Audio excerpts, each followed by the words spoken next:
When I first knew about you, you were a professional photographer, and you still do some work in that regard, right?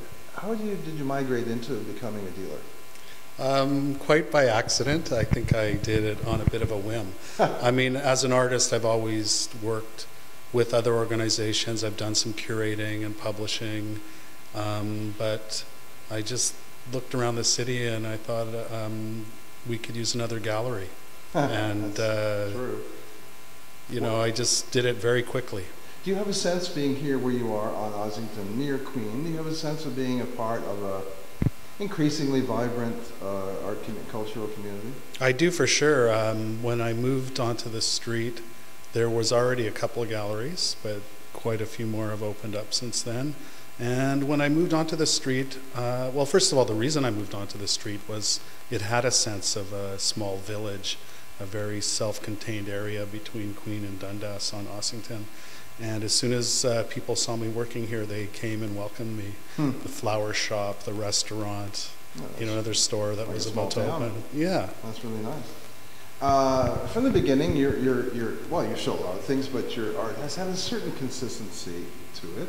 And I wondered, I know this is hard, I wondered if you could tell me more or less what you like in art and what you like to show.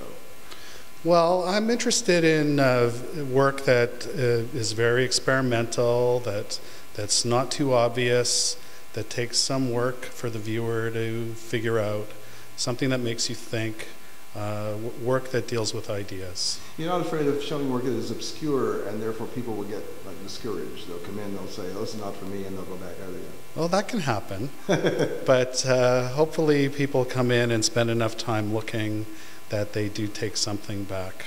Will you talk to them? Do you mind? Oh, I do all the time. I mean, I know that one of my jobs here as a gallerist is to educate people.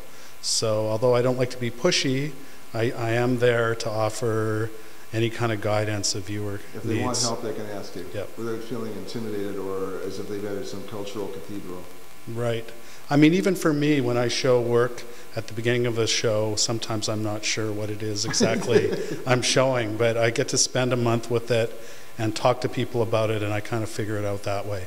I mean, the best art, and this goes for books or movies or music, gets better with the more time you spend with it. Absolutely. Thanks so much, Michael. You're welcome.